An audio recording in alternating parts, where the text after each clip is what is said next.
ಮಂಗಳೂರಿನ ಎಸ್ಸಿಎಸ್ ಸಮೂಹ ಸಂಸ್ಥೆಗಳ ಅಂಗವಾದ ಕರ್ನಾಟಕ ಆಯುರ್ವೇದ ಮೆಡಿಕಲ್ ಕಾಲೇಜು ಮತ್ತು ಆಸ್ಪತ್ರೆಯ ಕಾಯಚಿಕಿತ್ಸಾ ಸ್ನಾತಕೋತ್ತರ ವಿಭಾಗದ ವತಿಯಿಂದ ವೃದ್ಧಾಪ್ಯದಲ್ಲಿ ಪೋಷಣೆ ವಿಷಯದ ಕುರಿತು ಜಾಗೃತಿ ಉಪನ್ಯಾಸ ನಡೆಸಲಾಯಿತು.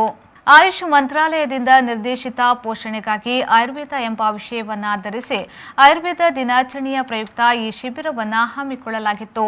ಕಾರ್ಯಕ್ರಮದ ಅಧ್ಯಕ್ಷತೆಯನ್ನು ವಹಿಸಿದ ಕರ್ನಾಟಕ ಆಯುರ್ವೇದ ಮೆಡಿಕಲ್ ಕಾಲೇಜಿನ ಪ್ರಾಂಶುಪಾಲರಾದ ಡಾಕ್ಟರ್ ರವಿರಾವ್ ಎಸ್ ಅವರು ಪ್ರಾಸ್ತಾವಿಕವಾಗಿ ಮಾತನಾಡಿದರು. ಸಂಪನ್ಮೂಲ ವ್ಯಕ್ತಿಯಾಗಿ ಕರ್ನಾಟಕ ಆಯುರ್ವೇದ ಮೆಡಿಕಲ್ ಕಾಲೇಜಿನ ಕಾಯಚಿಕಿತ್ಸಾ ಸ್ನಾತಕೋತ್ತರ ವಿಭಾಗದ ಮುಖ್ಯಸ್ಥರಾದ ಡಾಕ್ಟರ್ ವಹೀದಾ ಬಾನು ಅವರು ವಯೋಸಹಜ ಕಾಯಿಲೆಗಳು ಮತ್ತು ವೃದ್ಧಾಪ್ಯದಲ್ಲಿ ವಿಶೇಷವಾಗಿ ಮಹಿಳೆಯರಲ್ಲಿ ಪೋಷಣೆಯ ಅಗತ್ಯತೆಯ ಬಗ್ಗೆ ಮಾಹಿತಿಯನ್ನ ನೀಡಿದರು. ಮತ್ತೋರ್ವ ಸಂಪನ್ಮೂಲ ವ್ಯಕ್ತಿಯಾಗಿ ಕಾಯಚಿಕಿತ್ಸಾ ಸ್ನಾತಕೋತ್ತರ ವಿಭಾಗದ ಪ್ರಾಧ್ಯಾಪಕರಾದ ಡಾಕ್ಟರ್ ರವೀಂದ್ರ ಭಟ್ ಅವರು ಆರೋಗ್ಯವಂತ ವೃದ್ಧಾಪ್ಯಕ್ಕೆ ಆಯುರ್ವೇದದ ಮಹಾಸೂತ್ರಗಳು ಎಂಬ ವಿಷಯದ ಕುರಿತು ಮಾಹಿತಿಯನ್ನ ನೀಡಿದರು. ಡಾಕ್ಟರ್ ಸಹನಾ ಎಂ ಅವರು ಸ್ವಾಗತಿಸಿದ್ರು. ಡಾಕ್ಟರ್ ಪಲ್ಲವಿ ಕೆಎಸ್ ಅವರು ನಿರೂಪಿಸಿದ್ರು. ಡಾಕ್ಟರ್ ಮನುಚಂದ್ರನ್ ಅವರು ವಂದಿಸಿದ್ರು.